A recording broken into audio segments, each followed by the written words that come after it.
Hi there and welcome. I'm Brian Todd, and I want to welcome you aboard Local Business PPC Mastery with Tal0R Zamir. And we've really got a great program for you here. Tested, tried, and proven. We've had so many of our students in the past go through this program and benefit tremendously from it. And when I say benefit tremendously from it, I mean they get paying clients. And they have great stories to tell about the paying clients they get and just the level of freedom and autonomy it adds to their entrepreneurial life. And so I trust that you, in just a few days or just a few weeks, will have the same story to tell about the new clients you have brought in and are now managing, and that now you have a business, whether it's your central business or something on the side going. I know you will benefit tremendously. So we are recording today's webinar, and replays are always available, usually within 2 days of the webinar presentation. So just so you know, but Tal0R, Zamir, want to welcome you. Great to have you aboard yet again. And I know you have a guest that you have invited who also has an interesting story to tell. So welcome. Yes, absolutely. And Brian, real quick, can you show my screen? I don't think my screen is showing. And then also if you can allow me to possibly see the questions as well. I think you might have to make me like an organizer or something. But yep, there we go. Okay. All right. So this is gonna make you quiet for just a second, but okay.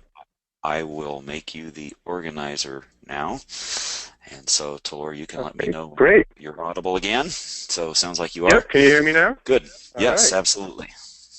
All right, everyone. I hope everyone's excited about getting involved in the program. I hope everyone's taking advantage and joining the Google group. If you have not joined the Google group already, I highly recommend you do. It's getting more and more active, and there's already tons of really great conversation and posts and people supporting each other. So if you're not already in the Google group, make sure that within your members area, there's a tab. So if you're logged into your members area, there's a tab that says Google group, and you can just click on that and then join the Google group, join the conversation. I highly, highly recommend that you do that and stay involved there. Type your questions in the chat box. As we progress, we're going to try to answer as many of them as possible, but we're going to talk about here. I have a very special guest who's I got to agree to join us here last minute, and he's someone that is landing lots of local business clients and has been, doing a lot of these prospecting strategies. I know that kind of now everyone's getting started, and first step is, right, you want to land a bunch of clients. So makes sense that we'll come right out the gate here talking about client landing strategies, and I thought who better to bring on than someone who has been, building an email list of local business owners in a specific niche, doing it very successfully, and has a lot of experience doing it. So I have my good friend and special guest, Richard Jacobs. Rich, are you there? Yeah, I'm here, Swart. Can you hear me? Yeah, awesome. Thanks for joining us here as well, and really excited to have you on because I want people to hear. Why don't you actually just start out and tell people your story and what you're up to? Sure. For those that don't know, I focus on attorneys. A lot of people cringe and pull back when I say that. So they ask me why do you deal with attorneys? Well, probably about 6 years ago, I wanted to get involved in internet marketing, and one night I decided to look up the most expensive pay-per-click keywords. They happen to be mesothelioma lawyers and DUI lawyers. I thought, well, if I can, use my marketing skills and get a foothold in this market, these guys are paying $30, $40, $50, sometimes $80 a click for pay-per-click. So if I'm able to work it in this market, it looks like there's a lot of money there. That's how I started out. And I first started working with DUI lawyers specifically. And as I got more confidence and worked with attorneys, I branched out. So now I deal with estate planning, divorce, bankruptcy, auto accidents, personal injury, and of course DUI and criminal. So that's where I've gotten to.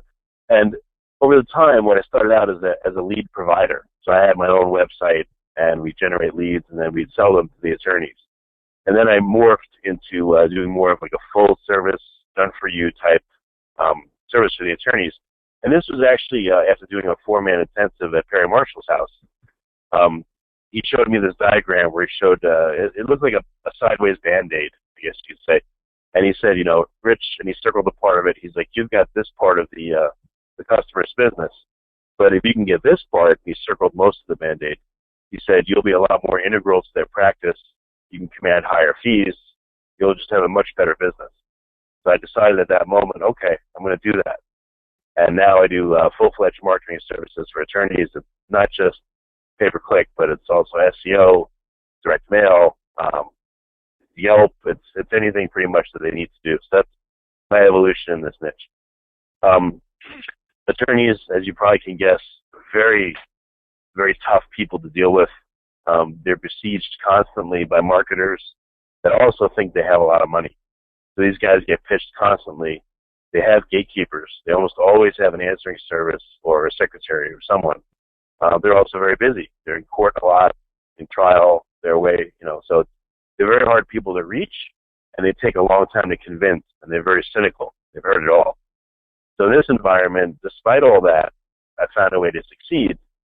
So I'll go into now some of the things that I've been doing to first build my list and get their attention, and then to convert them over. And along the way, this has worked pretty well. And then with Tal0R's help in the past year or so, it's really accelerated. So I'll go into that. Before I go into that, Tal0R, anything you have to say, or do you want me to continue? Yeah, this is awesome, man. First, a couple takeaways for everyone listening. One, don't be too scared off of lawyers, because as much as Rich has just told you that they can be a pain or a little cynical or difficult to get in touch with. That is because they are the most valuable client. Essentially out of local business clients, or at least one of them. And Rich, I don't know if you mind sharing approximately how many clients you have. You don't have to, but bottom line is Rich has a lot of clients, a lot of attorney clients. So the point is, I think the point here is that you're not, and the point Rich is making that I want really everyone to understand is that you're not just going to send them one spam email and expect to land the client. They get a lot of what I call SEO spam, and I see also because I'm CC'd on some of the leads that come through for some of my clients. And so I can see the SEO spam. They get people just sending them cold emails I noticed that you are not ranking for a keyword, blah, blah, blah. I can help you increase your search rankings, that whole deal. So they get a lot of those, and they're sort of immune to that, and the gatekeepers probably don't even, forward those over. But, I'm excited for you to kind of tell people how you go into your different approach, which is in line with what I want everyone to do, which is education-based marketing and providing some value and positioning yourself as the authority and with credibility and stuff like that I know you're about to talk about. But I just want to point out, you've picked a niche, you've picked an affluent niche where there's high-end clients. You're building you've decided, okay, I'm going to build an email list of people in that niche, and then now you can you've told us kind of some strategies, and even just before the call, you were telling me all sorts of new strategies that you've been testing and things that are working, and I really just hope that everyone listening gets really inspired to take action and really do some of this stuff, because it's you and I will try a whole bunch of different things, and I want and a bunch of those will typically work. So go on, continue with the story, and then this is great. Okay, all right. So first thing, obviously, you need to build a list, but you may not know why you need to build a list. The reason why, at least in industries like these, where it's high dollars that are in play, is that, again, one communication with the list is not going to do it. One email will not do it. One call will not do it. It takes a series of them, multiple emails, multiple calls, maybe multiple direct mail pieces, a webinar or two, etc. So if you don't have someone's attention and you can't get their attention back by advertising to them several times, you're wasting your money. So how do you build your list? Okay, so one way I've done it, a big way, is through email. And again, I learned this from Perry. He has a several hundred email autoresponder series, years worth of material. So several years ago, I started building my email list, and I saw, wow, Perry has 200, 300 emails. How am I going to do this? But I said to myself, well, I'm going to commit once a week to writing an email. That's it. I'm just going to do it. And I did it, and after a year's time, I had 50 some odd emails. So now I had a whole year's worth of material, and I made sure it was evergreen. So it wasn't just an event that happened in June of 2012. It was an evergreen principle, let's say about tracking your marketing. Okay? So now I have these, and I've continued that process for several years now. So now I have hundreds and hundreds of emails. So when I first started, I stood in front of this mountain and I cowered and I said, how am I going to do it? But it was just over and over and over again, this slow application of just doing little pieces, and it added up tremendously. And I did the same thing to build an email list. Yep. Right, and if you're building an email list, right, like so like you say, hey, I have 100 emails, but like if someone just does it, like you maybe have 100 emails in your autoresponder sequence, but someone just starting, just to break it down for people, you don't have to write 100 emails right now. You actually just have to write probably Rich, one email a week, right? Like you get someone on your list and write one email a week, and then add it to your autoresponder sequence, and after 50 weeks, you'll have 50 emails in your autoresponder sequence, and everyone on your list will have received those 50 emails, right? Yeah, the reason I'm telling people this is a lot of people are daunted by this monumentous task, okay? It's like that old adage, the journey of 1,000 miles begins with a single step. It really does. So this whole marketing that you're going to set up, this machine that you're going to set up, it starts with one piece of it. It starts with one email. So you got to start doing that. Just write one, and then write one more next week, and one more the week after that. Even after 3 weeks, now you have 3 emails. So you get the start of a nice sequence there, okay? But you may ask now, okay, well, I don't have an email list, or I have a small one. How do I build it up? So I built mine in kind of a strange way. I wanted to build it as fast as possible. So yes, I started testing some offers and trying to get opt-ins. I didn't really know about webinars back then, but I would advertise on on Facebook or on Google PPC, different areas and all that. And I started getting opt-ins, but I wanted to accelerate this process. So what I did is I have a bunch of people overseas, and we decided to call the attorneys, and we had this real simple proposition. We would call and we would say, hey, I'm calling from, ABC company. Our main guy, Rich Jacobs, he writes a really informative newsletter for attorneys. Talks about marketing, how to grow your practice. Would you be open to receiving it? It's free, comes by email. You don't have to read it. You could delete it, whatever you want to do, but would you mind receiving it? Or if we talked to the secretary, would say, do you think Attorney Smith would be open to receiving this? And because it was such a low-level offer, because we weren't selling anything, and because we were honest about what we were asking for, we got about a 5 rate. And this really started accelerating the list building. And I added more and more callers. I think you cut off I think I missed one set. You said what was the rate? It was about a 5% yes rate. 5%. So if they called 100 people, they would get 5 yeses. Yes. Wow, I thought it would actually be higher than that even. But also just to clarify. Here's why. Most of them don't answer the phone. so out of 100 calls, a good day, 30 people would answer the phone. A bad day, 6 people would answer the phone. So if you adjust the rate of the people that answer the phone, it was probably 20-30%. Right. So it wasn't well received, but it just took a lot of calls to do it.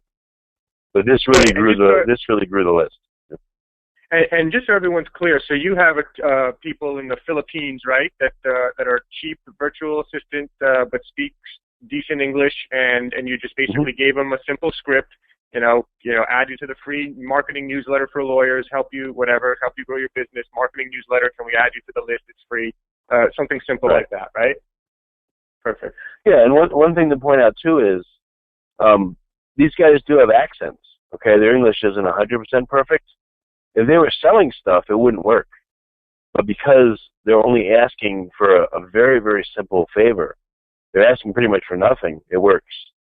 At first, I thought, how am I going to get people overseas to do this? But that, if anyone's doubting this or wondering, how can I do this? That's why it works. And these guys are, 400 or 500 a month full time. Over here, if you could find anyone to do it even, it would cost several thousand. So that's why it worked for me and it scaled. But these are the hidden reasons why this works when you may be doubting it that it could work. This is why it works. Awesome. Yep. So from there, I had built my list. I had gotten up to the point of, let's say, 2,000 or 3,000, maybe 4,000 attorneys.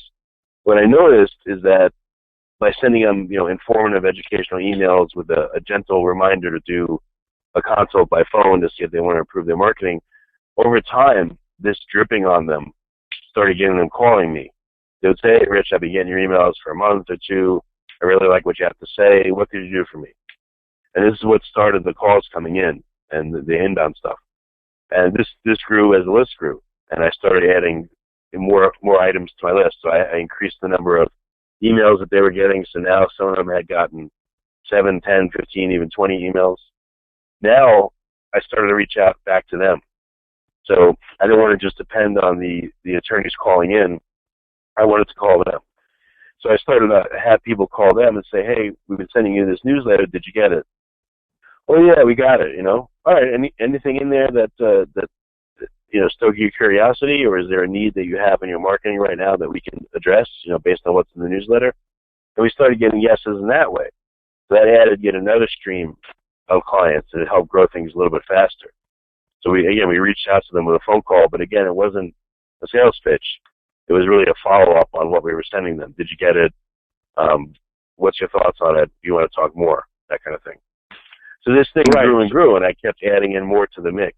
And then I spoke to Tal0R. Just real quick, just real quick before we get to the next part. So back then, you were basically just sending out content emails, and at the bottom of each email, you would say, if you want to learn more about how you can get more leads from the internet or something, click here to schedule a consultation on my calendar, and you had some sort of calendar link or something like that, or did you just say reply to this email, or what was that like? It wasn't even, it wasn't even a link at first. It was just, the offer was there in the email, call us or email us. And we started getting calls, and we started getting emails from it, yeah. And someone was asking, like, what type of content you would have in these emails? Like, what would you, and I know at one point you interviewed someone and then you used that interview, or what, just so people have an idea of the content you were sending. Oh, okay. So here's a really great way to learn about your industry once you pick it. I call it interviewing your way into the industry. So I racked my brain and I thought, all right, how am I going to bring value to these guys? Because I didn't know much about law. So what I did is we called up a whole bunch of them and we said, "Hey, would you be willing to do, we'd like to interview you for free. And we'll take that interview and promote it on YouTube and do a little bit of SEO on that video that we create with you, that interview. It may get you some business, and it's free. We just like, to ask you some questions about what you do." And I got a very high response rate to that too, because it's an ego stroking type thing. "Hey, I'm calling to see if I can help promote you for free." So a lot of attorneys said yes. But the very awesome side effect of it was I was getting paid now, essentially.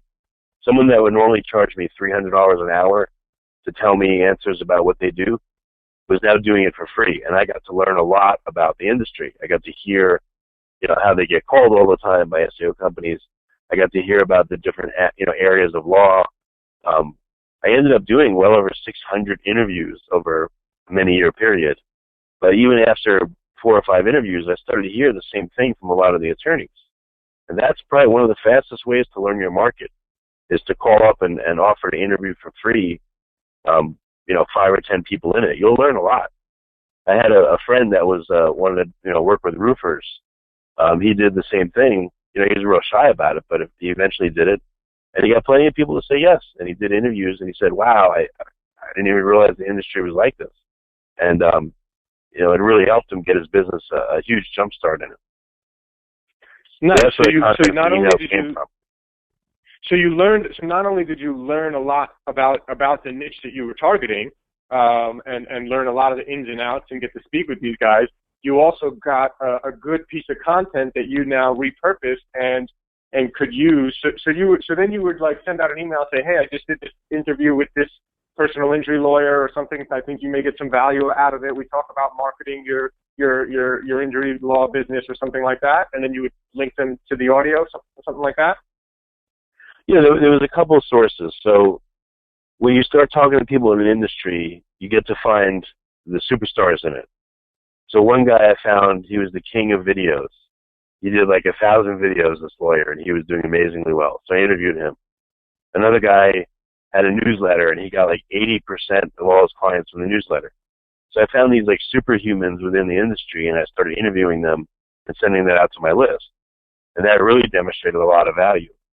It also allowed me to say, hey, I've interviewed 50, divorce lawyers, and here's what they said about their challenges in the marketplace.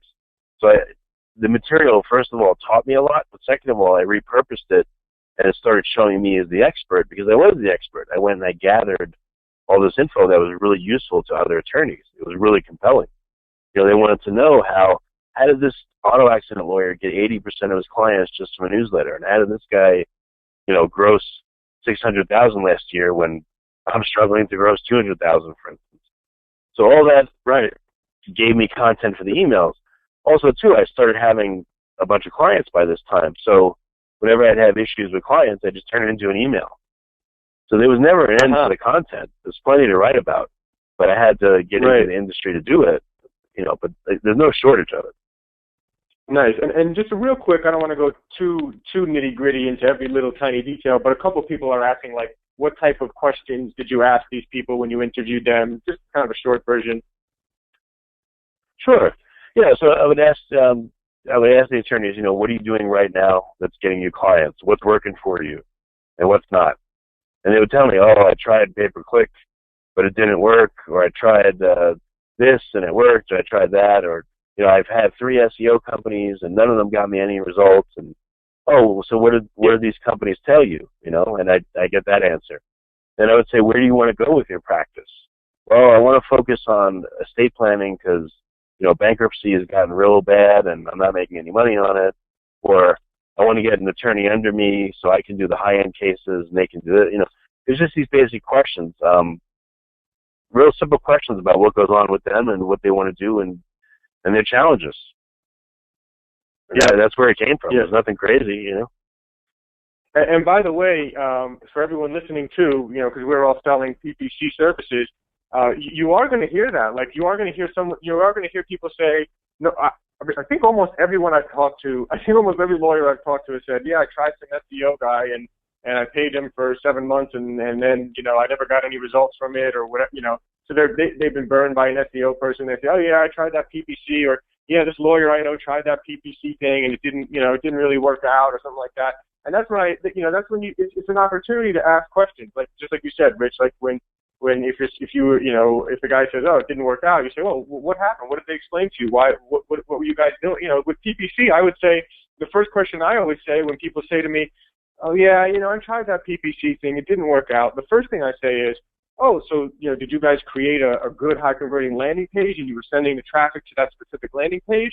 And then they're usually like, what do you mean exactly by a landing page? Like they don't even know. Right. So that, they don't even know what the landing page is. It's like, oh, so I assume you guys were split testing multiple ads and you guys were tracking your cost per conversion and if mobile, you know exactly what your cost per conversion is for mobile versus desktop, so you know how to adjust your bids accordingly. And I'm sure you guys had retargeting, and they're like, what? Like, obviously they were doing it all wrong. So just because you're always going to come across objections, no matter what you're offering or selling, offering whatever service it is, product it is.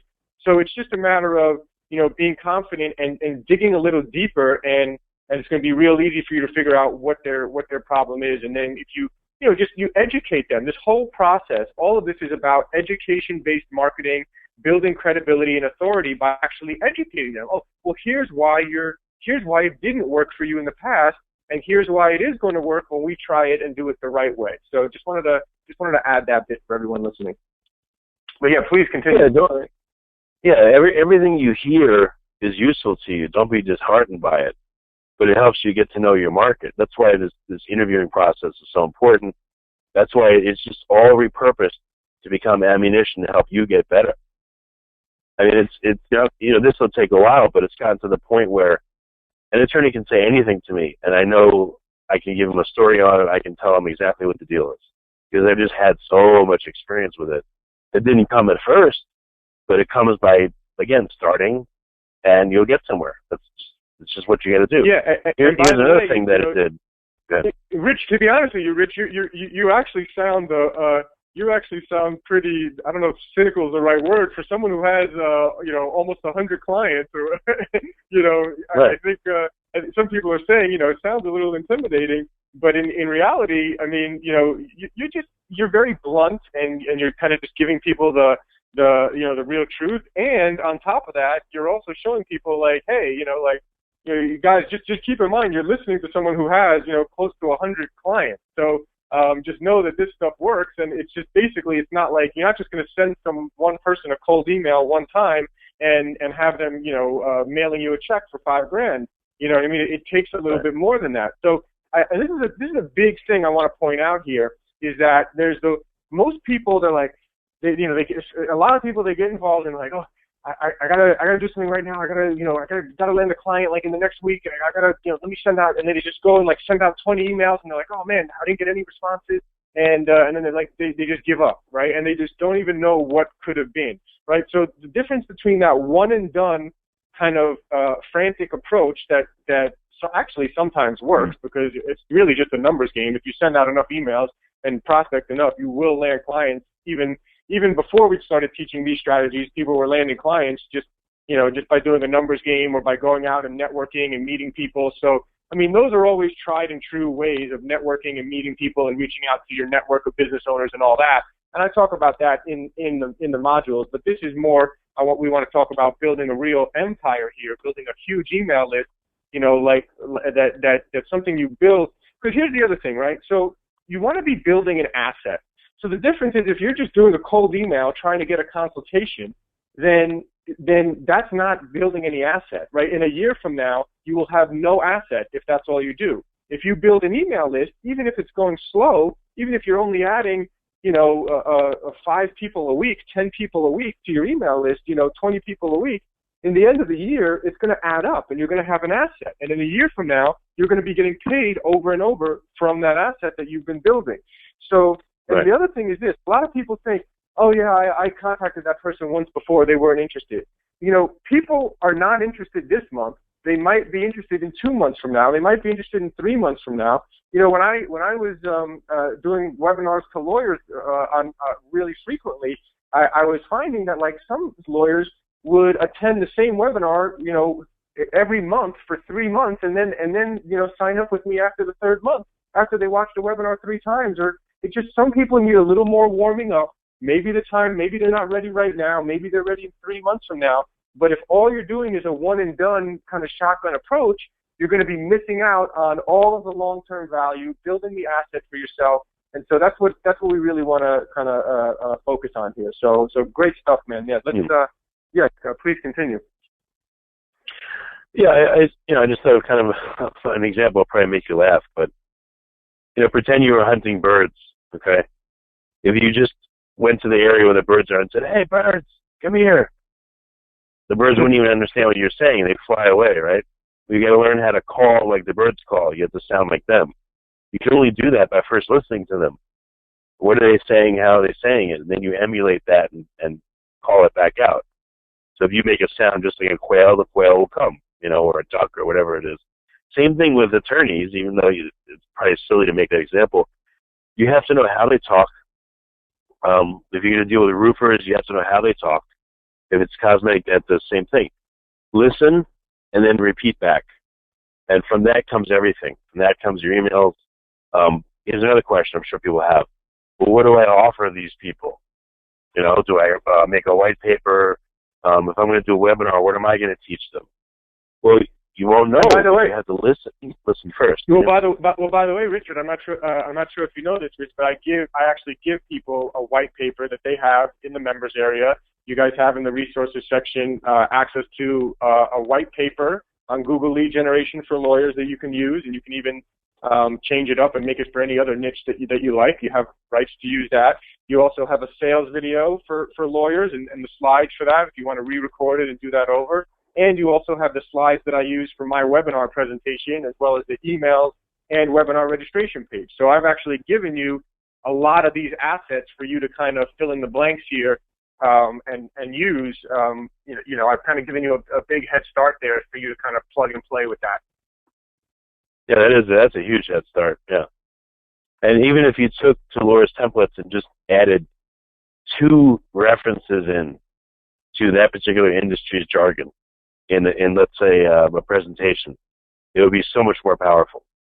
So you're already standing on you're at base camp 2, and you're trying to get to the summit with that. That's great. So you probably only need a very little bit to tweak it and make it work better. Because Tal0R has gone through a lot of the testing, it sounds like, to find out what's working. So that's a really great help. It's good you have that.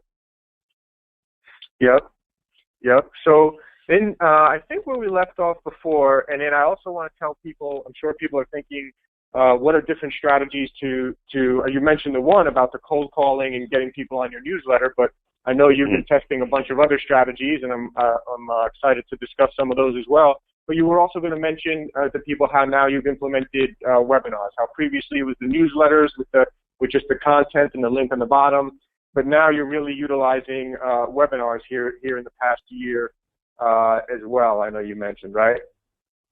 Yeah, yeah. It's kind of funny, I work with attorneys for years. I'm doing pretty well. I see Tal0R at Perry's event, it was like a year or so ago, and he's telling me about webinars, and I thought, he's like, have you done webinars? I said, no, I don't know. I just haven't done them. Why not? They worked really well for me. I'm like, I don't know. So he said, look, let's get one going, and I'll give you a little bit of a critique on it and all that, and try it. So I made up a webinar, and it just was, again, a recycling of the material that I tell the attorneys all the time anyway. Made a webinar out of it, and I started promoting it to my list, which I had built, and I got a whole bunch of people to come on the webinar. It wasn't the scale of some people, but I got, I think, the first time about 70 or 80 lawyers in the webinar, which is a lot for me. And I ended up closing 12 of them on a package that's well over $1,000 a month. And many of those people are still clients now, and it's been a year. So just doing that one webinar over time has led to, I would say, probably $80,000 or $90,000 worth of revenue just from that one webinar. And one thing I noticed in the webinar, which was amazing, is that it was as close as you can get to speaking on stage without doing it. I had people that were calling me after the webinar and emailing, and they were pre-sold. They would say, I listened to your webinar, I love what you had to say, how do I get started? And I had never before gotten that short, that easy of a sale. So I was like, wow, this stuff really, really works well. And from then on, I've been using it, and it's just been a really powerful tool to help to get more clients, big time. Yeah. And just on that topic real quick, I want you to also tell people in a minute how you've been getting people to your webinars. And now, so just real quick, I want to tell people, I've already kind of talked about this in one of the recent bonus trainings as well, but I truly believe that exactly what you said. In fact, it's why so many internet marketers right now, so many gurus or whatever you want to call them are doing webinars, because they've realized that it's the best conversion tool, at least that I found, especially for, especially if you're trying to sell someone on a service that's $1,000, $2,000 a month, every month, it's definitely the best. It's the second best thing to an in-person live conversation. And if you're, looking to really scale this thing big and land clients all over the country and all over the world, then it's not really practical that you're going to meet everyone face to face. So for me, it's the best conversion tool. It builds your authority. It's education-based marketing. People who, I remember you telling me, Rich, after the webinar, how, previously when you used to speak with people, even though they were warmed up from your newsletter, that was like one level of being warmed up, right? They would contact you for a consultation, say, hey, I've been getting your emails for a few months, whatever. But you said that once you did the webinar and the people booked a consultation with you after the webinar, that they were like completely pre-sold and ready to go. They're like, hey, I love the webinar. How do we do this? I'm really interested, right? Like, so it's more of that level of pre-selling them, right? Yeah, I actually started to go into my usual pitch, and they would go, I know, I was in the webinar. How do we get started? Okay. In a few instances, I had to say, shut up and just do the sale to myself, because they already were like totally pre-sold. There was pretty much nothing else to do, which was really cool. It was really cool. I enjoyed it. Yeah. And everyone should listen to the recorded phone call that I have in the members area. I think it's also in the resources section. There's actually a recorded phone call of me closing, or I don't like using that word, closing. Me, I guess, doing signing up a lawyer Enrolling. after they had watched. What's that? Enrolling. That's right. Enrolling. That was a recorded call of me enrolling a lawyer after he watched the sales video. So actually the exact sales video that you all have access to, he watched that, and then you can hear the recorded call, and you can hear right away, he's like, gets on the phone with me, and he's like, you got to help me. These young lawyers out of college are doing the internet thing, and they're killing my business, and I used to do yellow pages, and the results aren't the same, and I watched the video, and I usually never respond to cold emails like that, but the video was really good, and I really like what I heard. I'm ready to go. How do we do this? So that was literally just how the conversation started out. It wasn't like me trying to tell him the difference between SEO and PPC and all that, like starting from scratch and all that, So it's great. As much as you can do that, I think for me especially, I'm at a level right now where I'm actually kind of spoiled. I'll be honest with you. I'm kind of spoiled because I'm now like so used to people coming to me completely pre-sold and saying, I love the webinar. I'm ready to go. I'm so kind of like spoiled from that like I don't even want to talk to anyone unless they've already watched a webinar or sales video and are like, ready to hire me. So obviously when you're first starting out, you got to be a little hungrier and not as spoiled as I am at this point. I think pretty soon once you start landing a bunch of clients and getting results for them and then starting generating tons of referrals, hopefully you will soon be as spoiled as I am when it comes to that. But yeah, that's a really big point that I think, a lot of people, need to understand is that, give them some value, give them some education, build the credibility and authority. And when you speak with them on the phone, they're going to be not only more likely to sign up with you, they're going to be more likely to sign up with you for a higher fee, and not being as flaky and all that kind of stuff. So I highly, highly recommend that as well.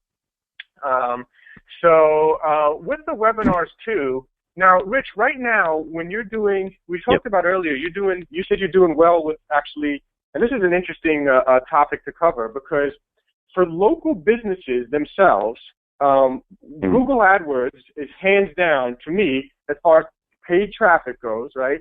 Google AdWords is the hands down number one way for these local businesses to get leads. That's why I think everyone is on this call right now listening.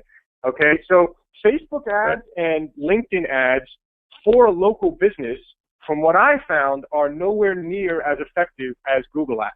You may have a little bit cheaper click, but the thing is, right, someone wants a lawyer or someone wants a dentist. They're not going on Facebook to find a lawyer or find a dentist, right? They're going to Google and they're typing in injury lawyer Dallas or, cosmetic dentist San Diego, whatever it is. So those are people actively looking on Google for a local business, and therefore those are the highest quality leads. So you have to understand that. When it comes to local businesses, don't tell me, oh yeah, I want to do Facebook ads until their Google ads is completely used up their budget and you've got it dialed in. I wouldn't recommend trying Facebook ads or LinkedIn ads or all that kind of stuff for a local business. Now, for yourself, landing clients, for you as a consultant landing clients, what the advantage of Facebook and LinkedIn has is that you can actually target lawyers on Facebook, and you can target lawyers on LinkedIn as well, and you can see that they are an actual lawyer. So you can actually target by niche. So Facebook and LinkedIn, for example, like a cosmetic dentist looking to get more dental implant clients, who is he going to target on Facebook? I guess you could target older people who, in certain areas, whatever, but it's not as targeted as someone going into Google typing in, dental implants Houston, something like that, right? But for you, if you're targeting dentists or lawyers or roofers or whoever you're targeting, Facebook and LinkedIn can actually be useful because you can actually target that specific group of people. Now, I also want to be clear, if you have no experience with Facebook ads or LinkedIn ads and you don't know what you're doing, then you're probably not going to get very good results with that. And you don't have to do Facebook ads or LinkedIn ads, although if you want to scale up really big, I think it's definitely something you should at least test. But don't just, one note I'll make is you don't want to target people who have the likes and interest of a lawyer or dentist or something like that, okay? You want to make sure that you're using the power editor, and if you've never used the Facebook ads power editor, then you're not going to know how to target these people, but it's really simple. You can probably do a Google search how to use the Facebook power editor, Facebook ads power editor, and you could probably learn in probably 5 minutes by doing a Google search how to use the Facebook ads power editor and target lawyers by profession. So you want to target them by profession on LinkedIn and Facebook if you do do that. And so right now, Rich, are you Yep. using when you do, you mentioned you tried Twitter ads, you tried Facebook ads, you've been having great results with Facebook ads. And are you sending people straight to a webinar registration page, or where are you sending people to from your cold in your new kind of cold traffic day? Well, all right, so Facebook's interesting. There's two things I'm doing on Facebook, and both are working. So one is I'm treating it just like a newsletter. So I take my newsletter that I've written already, and I put one topic on Facebook a week. I run it for a whole week on tracking your marketing or whatever it is, you know. And my whole goal is to just expose it to attorneys on Facebook. There's a call to action at the end of the newsletter. So what they'll do is they'll see the ad, 5 ways to improve this, that, or the other in your practice. They'll click on it, they'll read the ad, I'll retarget them, but at the end of the ad, there's a call to action, call for a consult or this, that, or the other. So my only goal there is to amplify my newsletter's reach. So if you don't get it through email, you'll see it on Facebook. That's one thing that gets me calls every week, is by having expanded out there. And I don't know if a lot of people are using Facebook in that way, but that's one way I saw it. It's just the newsletter. It just happens to live on Facebook. Another way is I also do have offers. So again, each week I'll promote an offer. I found that they don't last forever, so you got to have 4 or 5 of them and cycle through them. One a week or one every 2 weeks. And when that burns out, you have a new offer and a new offer and a new offer. But you could circle back to the first offer after a certain period of time. So in those, yes, some of those are webinars. Some of those are white papers. Some of those are an audio. It just depends. But they're all an offer of something. And the whole point is, again, to get someone to raise their hand, show they're interested, and then we'll contact them and we'll send them a whole bunch of marketing follow-ups from there. That's the 2 ways I use it. Both work very well. Great. Awesome. Yeah, and, I don't know if that answers your question. Yeah, no, that's what you're doing. So, and you mentioned you even tried Twitter ads recently. I've never actually even tried those, but you've tried those as well to build your email list, right? Yeah, it's just another place where people hang out. I've seen that the first thing to do is to get an offer that works at least okay. If an offer is working on Google pay-per-click, all right, why not take it to LinkedIn, to Facebook, to Twitter, and see if it works there? That's exactly what I've been doing over time to expand my reach. So on Twitter, we tried some more, we advertised for a webinar. We got some more registrants from there. I've done the same thing with content, and that works too. It hasn't worked quite as well as Facebook, but it's worked plenty well enough that, I'm keeping it as a source of leads. Now I'm just looking for more platforms to keep adding to. Nice. So you basically, you built a machine, and now you're just testing all different sources of bringing people into the machine here. And that's, really what what I'd love to see everyone, at least start to build, some sort of machine like that. And, well, here's one thing I wanted to bring up. Here's something very, very important to bring up. So a lot of times, like you said, I'm very blunt. Okay, I am. And a lot of people do get depressed, but they feel like, how am I going to do this? Okay. And I felt like this for a long time too. Well, here's the really good news. Everything you do that can be that can be used again without your intervention, what you've done is you've multiplied yourself. So I had to tell myself this when I would get down. Every time I write an email, and that email can be used and sent to 100, 1,000, 10,000 lawyers, that's like me writing 10,000 emails. Every video I make can be watched 10, 20, or 100 times. Every webinar I do, once it's done, it's done. It can be used again and again and again. And if you focus on making at least a few repeatable things that will help multiply your effort, you're really well upon your way. And pretty soon, if you keep making these assets, you have an arsenal. You're like Batman with his tool belt. A bad guy comes, you whip out this thing and hit them in the head. Or, a client is interested in something else, send them the webinar replay. Or, another client that may be interested in this, all right, put them on the email sequence. So I think that should give you hope. It gave me a lot of hope. It was so cool to see some of the things I've done used 500 times and I didn't have to touch it, or 1,000 times that I did once. So there's a lot of power in doing this. It's worth the time to do it. Definitely worth the time. Absolutely, absolutely. And that's, I put on here so everyone could see again this client. Here's just an example of a client landing funnel, right? So you guys have my webinar slides, that you can use. You have email copy that I give you to get people on the webinar. So you have a lot of the email copy that you can even use for this client landing funnel. And for me, here's what I think. I think the quickest, easiest way to do this is to set up a webinar registration page. Let me actually show you what one looks like there. So you can easily set up a webinar registration page if you decide you're going to do a webinar, and then you don't even need like a website. I mean, honestly, most of my life I've just sent traffic to either a webinar registration page or for lawyers in the past, I sent them straight to like the sales video, which I should have had them opt in first before they watched the sales video.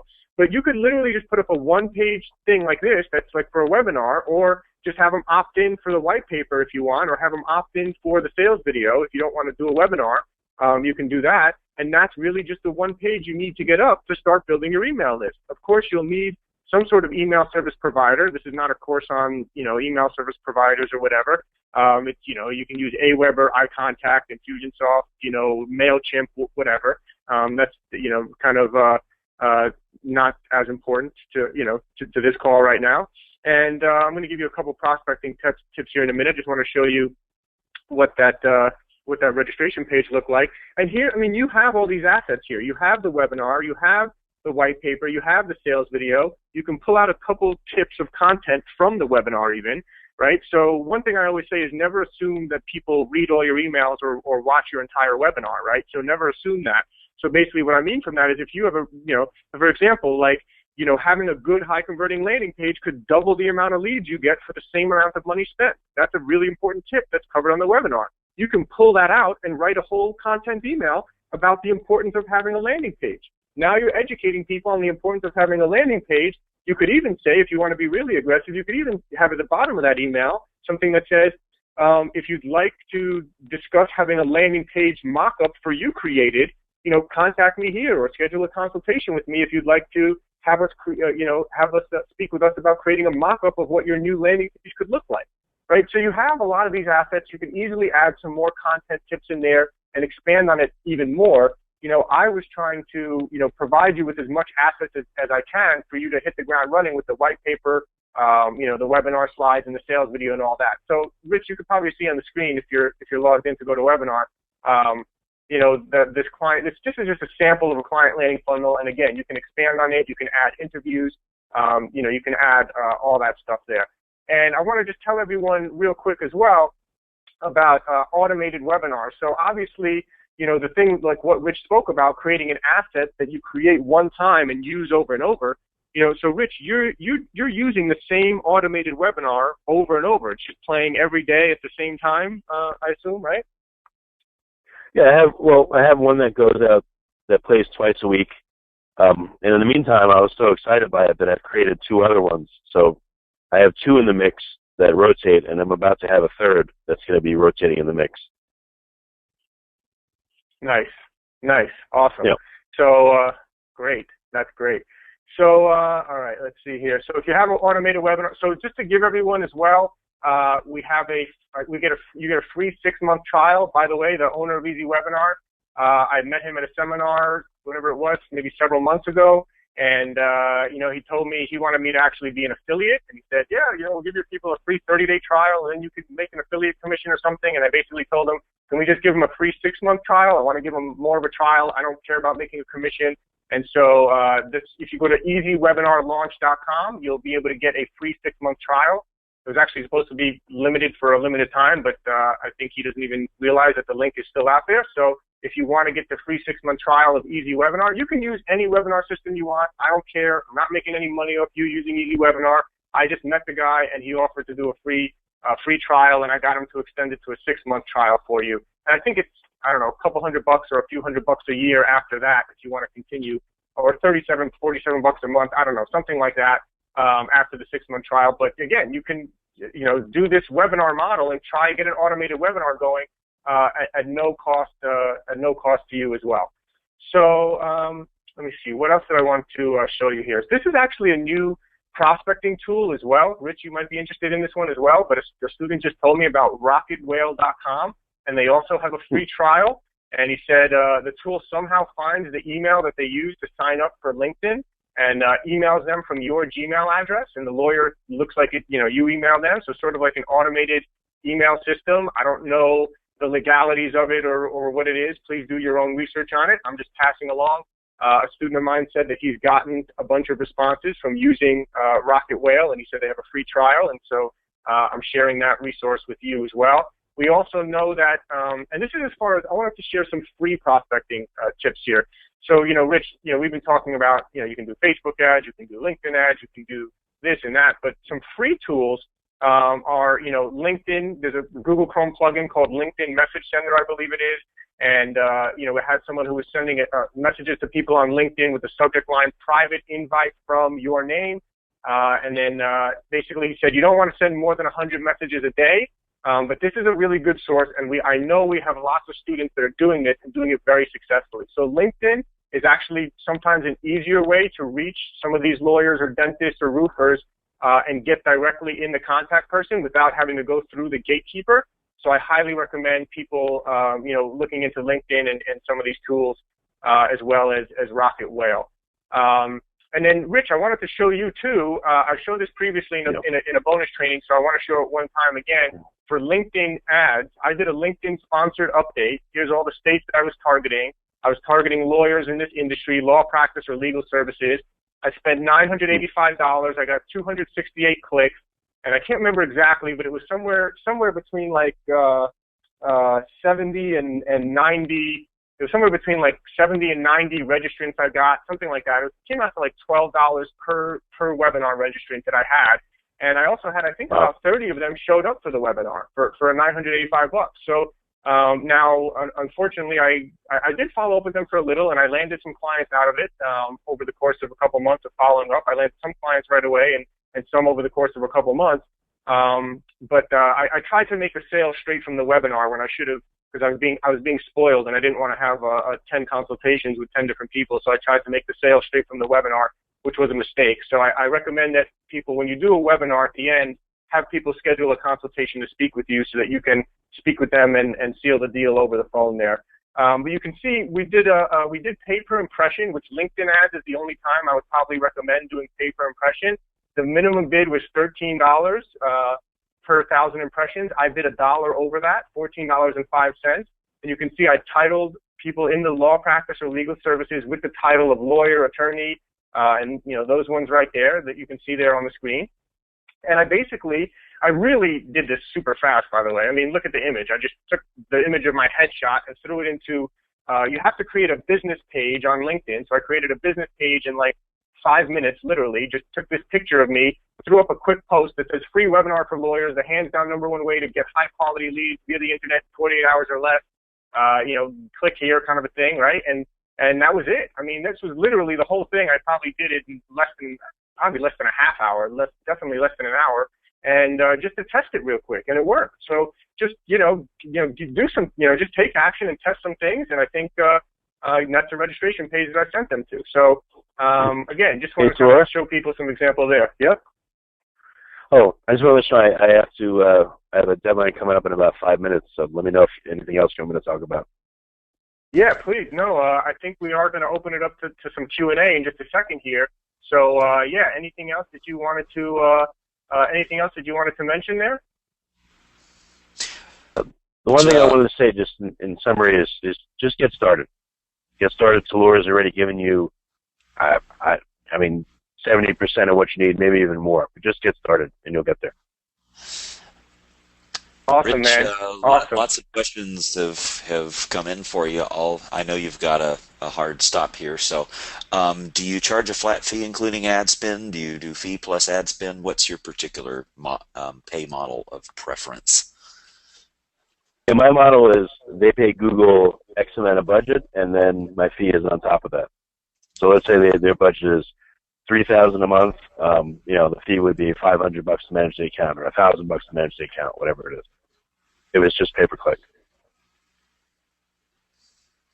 Good. Yep, and we recommend. I recommend to everyone a minimum monthly fee of $1,000, or you can make it $950 a month minimum monthly fee, or 20% of the ad spend. So 20% of the ad spend with a minimum of $950 a month is what I recommend, ideally. But when you're first starting out, if it's a lower level client, as I mentioned in the training, I recommend you do whatever it takes, to land your first couple clients. I mean, heck, when you're first starting out, land a client and tell them that they don't even have to pay you until you get results for them. In my opinion, just do whatever it takes to land that first 1 or 2 clients, get some results under your belt, and I think things are gonna really snowball from there.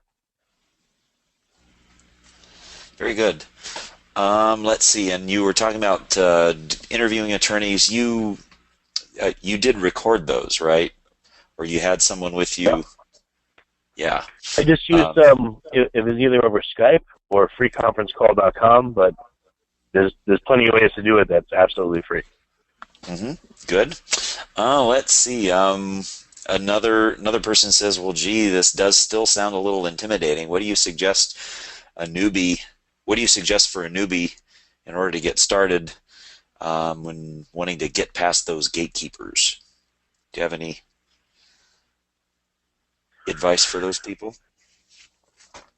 Don't come in like a salesman that knows nothing. So spend at least a little bit of time learning something about the market, and then just offer them something real simple that's useful to them. Find a way to do them a favor, and then you will start getting stuff in return. And that's not just Pollyanna. Yes. What can I do for this person to inform them or help them? Something real simple, and they're much more likely to take it than, I can do this and that and the other for you. Well, and I like that particular phrasing you use. Find a way to do them a favor. So you can ask turn that into a question for yourself. How can I do a favor for these people? And approach it that way. I think that's really helpful. Good. We have other questions. They aren't specifically directed at Rich, though. So, was there anything more you wanted to add? No, that's it. Any other questions? Let me know. If they come in later on and they're a real burning one, I could send the answer out to you guys. Just let me know. But I would just say, I run into so many people that they just get stopped before they ever get started. Again, just picture yourself. There's this big mountain in front of you. It's intimidating, but the only way to climb it is to take that first step. Otherwise, you'll never climb it. And you'll see pretty soon, wow, I'm 1,000 feet up, or I'm 5,000 feet up. That's probably the best analogy I can give you. Is just start, and you'll be shocked at how far along you are at some point, and you won't be a newbie, and you become a seasoned veteran at some point. That's how I started. That's how everyone started. No one starts out being an expert. Nobody. No one. Great advice. That is good advice. So, all right, guys, Rich, thank you, and let me know if you need anything. Thank you, Rich. Thank you for being here, and then we'll continue on. So Rich, you can hop off. Thanks so much for your time. This is really valuable for people to be able to hear it from someone that's been doing it for a while. Rich offers a bunch of different services as well, just so everyone's aware. But I wanted to add another thing. So as we continue here, and please type in your questions in the chat box if you have any additional questions you want me to answer at this time. One thing I do want to mention as well for everyone as another strategy, and for me, this has been sort of the easiest recently, is taking over clients that are already doing Google AdWords. So people that are already spending money on Google AdWords and are doing it very ineffectively could very well be your best target. So if they're running Google AdWords and they don't have a landing page, and they don't have their site links in their ads or location extensions, or you just see that it's a really poor ad, the website or landing page is just really bad for conversion, those people are great to target. And you could target them and educate them on the importance of a landing page. You could say something like, "Hey, I noticed that you're spending a lot of money on Google AdWords, but you're not using a landing page. Did you know that you could potentially double the amount of leads you're getting for the same amount of money spent?" So, for example, if you're currently, getting, 10 leads for every $1,000, by implementing a new high converting landing page, we may very well be able to get you 20 leads for $1,000, right? So literally doubling your ROI. And so, recently I've been getting people who say, I'm doing Google AdWords, but I'm not happy with the results I'm getting and all this kind of stuff. And even I've taken over a couple accounts recently from people that you would probably think, especially if you saw their professional looking website, these big, nationwide PPC agencies or, that have all these ex-Google employees working in them or whatever it is. And, I look at their accounts and there's just so much wrong with it. Number one, again, the lack of landing page, lack of even having a headline, sub-headline, bullet points, and good call to actions and following the landing page template. That right there, I mean, is just huge. So the other thing that I've noticed, a lot of them, none of them don't have conversion call tracking in place either, right? So conversion call tracking is extremely important. You've learned already about that, or you will in the program. So having a call conversion tracking system where down to the penny what the cost per lead is for every keyword, every ad, and more importantly, recently what I've been finding, obviously keyword is very important, right? So if you have 50 keywords for a client and you're tracking conversions and you find that 25 of them are not profitable and 25 of them are profitable, well, then you can obviously pause the 25 that are not profitable, let the 25 winners run, and now you've got a super winning campaign. All right, so that's one thing there with the keywords. But the other thing that a lot of people aren't really looking for is mobile. So I've been finding that a couple of my clients, specifically, actually quite a few of them, get much better conversions from mobile than they do on desktop. And I think this is particularly the case with lawyers. So, and by the way, on mobile, your ad only shows if you're in one of the top 2 positions. So whereas desktop, you'll be showing at the top of the page for top 3 positions, but for mobile, it's even more important to be in the top 2 positions. So we find that conversions, especially for lawyers, are much higher on mobile, and you want to be in one of the top 2 positions, not just the top 3. And ideally, if you're getting a really great ROI on mobile, you might want to be number 1 or average position number 1 or 1.5 or something like that. So a lot of people aren't really looking at the mobile stats to see, how mobile's converting, because what happens is, for example, I have a client who, let's say they're paying roughly $200 a lead from desktop, but $100 a lead from mobile. Well, when I now optimize that, and I'll probably, raise the mobile bid and lower my regular bid, but raise the mobile bid, right? So this way, let's say my normal bid is for the ad group is $10 per click, right? I might lower that bid to $6 per click or $7 per click, but I'm going to raise the mobile bid adjustment by 100% or 200%. So for mobile, I'm bidding, not $7. If I have $7 as my normal cost per click, if I to raise the mobile bid adjustment up 100% or up 200%, then my bid for mobile could be $14 or $21 because I know that my conversion rate on mobile is double, so I can afford to pay double for the click, and I want to pay less per click on desktop. So there's all sorts of balancing acts like this that you can do, and I recommend that if when you land a client, if you have questions like this, or if you're taking over an account like this, from another client, you may want to take some screenshots and share it in the Google group and ask for my feedback or other people's feedback of how you would best take over the adjustment. I've seen some other really amazing mistakes, right? And here's another thing.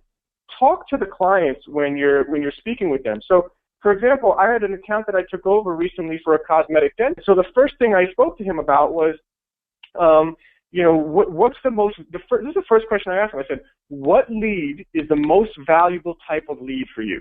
Is the first question I asked him. And he told me, well, it's this certain type of people that have this gum disease, and we have a special treatment for this gum disease that practically nobody else has, and those leads are extremely valuable for us. So then I go look at the campaign that I just took over from a very high-level PPC manager, by the way.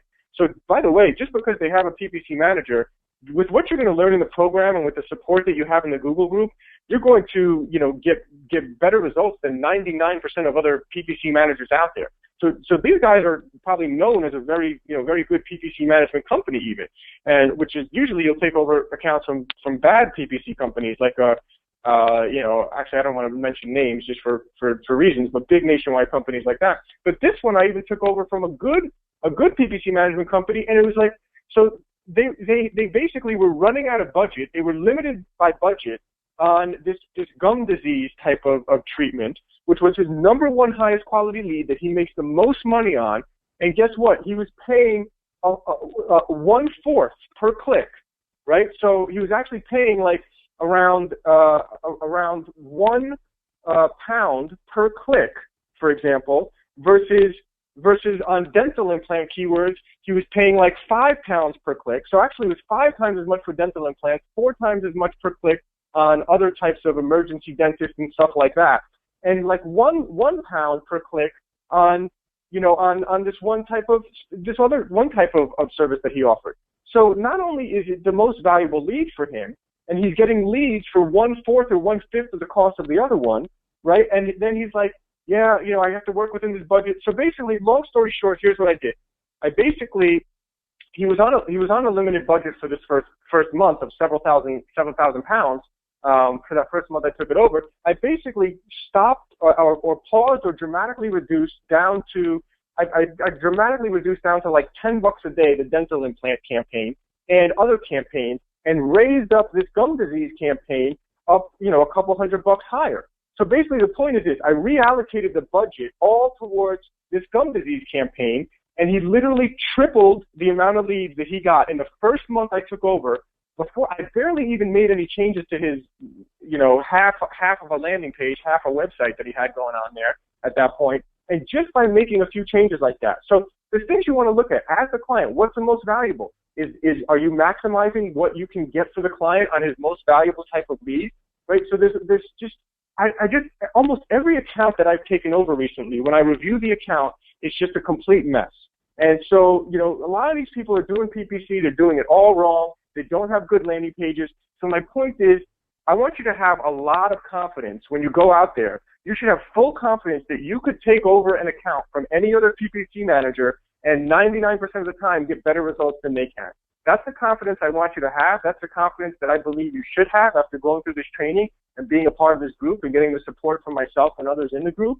Okay, so really, really, really know that and think about that. So going after clients, people that are already spending money on AdWords, the beauty of that is that you don't have to explain to them. So if you're going after a lawyer who's not currently advertising on Google or not doing any type of advertising at all, now they say, oh yeah, I have people contacting me all the time about that SEO thing. So what are you going to do? You're going to rank me in Google? And then you're like, no, this is Google AdWords, and you have to explain the difference between SEO and PPC and do that whole thing. And that's fine. I've landed many clients that way. But it's easier when you can have someone who says, yes, I'm already spending $5,000 a month or $10,000 a month on AdWords, and we're doing, it's okay, but I know we can be getting better results, or the results the last few months have not been that good. So those ones, if someone's already spending that money on AdWords, and you can convince them that you can get them a much better return on investment than they're already getting, then it's really a no-brainer for them to at least allow you to do an audit. So that's something you can really use as a good hook. Is allowing them to is getting them to let you do an audit on the account. So that's another thing I really want to point out there. I think anyone that's already advertising on Google is a great prime target for you. So I think you could start there as well, contacting those people. I think also anyone who's doing any other type of advertising as well. So if someone in your area that's doing billboards and TV advertising, all you have to do is go to that lawyer and get them to reallocate, a few grand for 1 month to test Google AdWords. And, I'm extremely confident that you're going to get them a much better ROI through Google AdWords than they could ever get from the TVs and billboards and all those other types of advertising. I know because I've worked with clients that do all that other type of advertising, and I've seen the ROI from PPC be much better. So I wanted you to have that confidence and know that those are great, great targets for you to go after as well. So I see we have a bunch of questions here. Oh yes, we do. I'll start with one, Tal0R. This is for all the people brand new. I think Michael represents at least a few people on our webinar here. He says, this is all very interesting and encouraging, but it feels like I'm drinking from a fire hose. It's a lot to learn, a lot to know, and a lot to absorb. Do you have either a simple task list for the first week or so, or a place in the members area you can point to, say, go here, do this first, um, to get yourself started. Because I can certainly understand people get Yeah, yeah. overwhelmed. Why don't we get a conversation like that going on the Google group as far as so there'd be different things. I mean, there'd be a checklist. I guess I see someone asked a question about a checklist for taking over account. What do you look for? I could definitely. I don't have something like. I don't have something like that right now in writing, but that could easily be created, or we could create a post about that in the Google group. So what to look for when taking over client accounts. I'll write a note here to post in the Google group. Look for when taking over client accounts, and we'll post that to the Google group. Everyone can add their feedback as well. I'll tell you what I look for specifically. I think that's one thing. And as far as like the client landing, as far as going out there and landing your first few clients, that is really more about what you're comfortable with and I haven't found like, okay, there's this one set way. Everyone should do Facebook ads and that's how you'll get 5 clients in your first week by doing a Facebook ad. It's some people don't want to do a webinar. And you know what? I started teaching webinars several months ago. Before I started teaching webinars, I still had dozens, if not hundreds, of successful students. So before webinars, got even introduced to this training, people were landing clients and building up great incomes for themselves. So just know that if you don't want to do a webinar, then just do something else. As long as you do something, some people go to Chamber of Commerce and network and meet people face to face and shake hands and do that. And you're more comfortable doing that than doing a webinar. Some people are more experienced with Facebook ads or LinkedIn ads or pay-per-click, and they're going to go, set up some Facebook ads and drive people to their own webinar registration page. Some people will do LinkedIn messaging. Some people may hire a virtual assistant, like Rich has. Onlinejobs.ph, by the way, onlinejobs.ph is a pretty well-known website where people go to get really cheap virtual assistants in the Philippines for a few $100 a month that can do a lot of work for you pretty much full-time. Onlinejobs.ph was our website. So, some people will go that route. So it's really, I'm trying to arm you with as many tools in your toolbox as possible, and then kind of allow you to choose which one is best for you to start with. So several people are asking about checklists and so on. So for example, what's your process for managing existing accounts on a week-to-week basis? Do you have any checklists or processes? Thomas says, what do you have for an audit outline? Which, granted, is probably, I think he's asking that for a different reason than just regular maintenance. But do you have a checklist that you go through? We'll create a checklist. It's really simple. Yep, we'll do an audit. That's a good one. So I think audits are something that a lot of people should be doing. So let's create an audit checklist. It's not going to be hard to create. That's pretty much what I was just talking about. I'll post it in the Google group and we'll turn it into a doc. We'll put it in the resource section too. I'll let anyone else add, maybe some other people. By the way, the Google group has a lot of really successful people in there. I mean, I personally know of a couple people that have over 30 clients, in there. And then, although what I do find is that as they start getting up there with the 10, 20, 30, 40 clients, I notice that they start posting a little less in the group because they're so darn busy with all the clients they've landed, which is good. But they're still in there, and there's some great resources and fresh people to contribute there as well. But we will get a checklist for an audit, what to do when you do an audit, and then someone already provided one, but I'm not sure if we posted it to the resources section of what to do when you creating a new account from scratch. So there's one if you're auditing existing accounts, and then we'll get one together for if you're creating a new account from scratch. So we'll get 2 of those in the resources section there for you. Yeah, and if you're not in the Google group yet, then you go into the members area for Local Business PPC Mastery, and you'll look for the little Google Plus little black link on the upper right-hand portion of your screen, and that'll pave the way for you to get accepted into the Google group. So let's see here. Tons of questions. and I have to cherry pick from them. Let's see the. I don't charge. I don't charge for this. I see Williams asking, do I charge for discovery? I guess would I charge for an audit or discovery or something like that? I wouldn't do that. I don't think that's necessary. I think that's going to be your means to landing them as a client. So I think offering to do a free audit or a free analysis of what can be improved. Hey, I'll be happy to do it. Hey, you're spending $10,000 a month on AdWords. Would you like me to do a free analysis of how you can potentially double the ROI you're getting on your campaign? And you want me to identify a few different areas that you may be able to improve? And if your campaign's running perfectly, then I'll just report back that, hey, you've got a great campaign running there. So would that be of value for you? Would you like me to do that? Sure, right?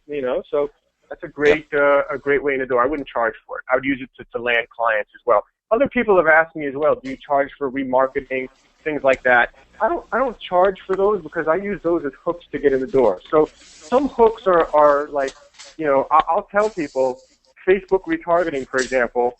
So while I don't do Facebook ads for local clients, I do Facebook retargeting, and I also do Google AdWords retargeting. So my clients will have Google AdWords retargeting, Facebook retargeting, and if they have a video, you could even set up YouTube retargeting. But really, if you have AdWords and YouTube retargeting, AdWords and Facebook retargeting, you're doing really well, and you're going to get a great ROI, from that retargeting. So I'm like, oh, we're going to do retargeting for you, and someone's going to hit. And you have to explain it to them. Don't just assume they know what it means, right? So I'm talking to someone.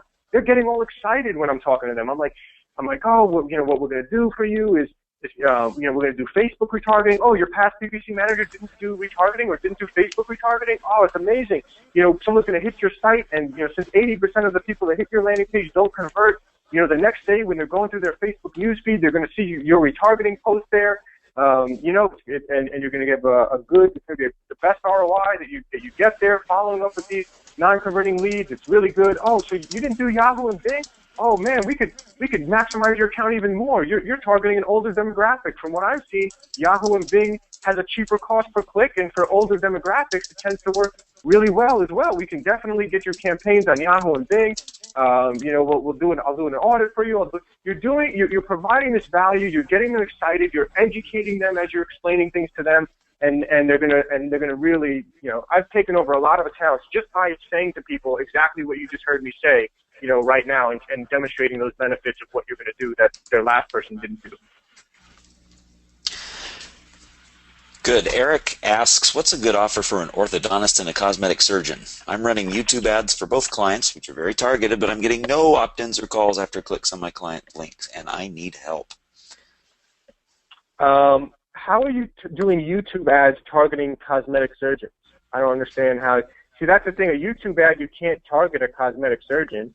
So it would not be surprising that you wouldn't be getting good results from YouTube ads to target cosmetic, because there's no, within YouTube ads, you can't say I want to target cosmetic surgeons. Now on Facebook and on LinkedIn, you could target cosmetic surgeons, but I don't know how you would do that on YouTube. I don't know what video you're using or what opt-in you're using, but I don't think that YouTube ads would be the way to go for landing a cosmetic surgeon client. I think you'd probably want to do all the other strategies that we spoke about earlier on this webinar and that Rich had spoke about as well.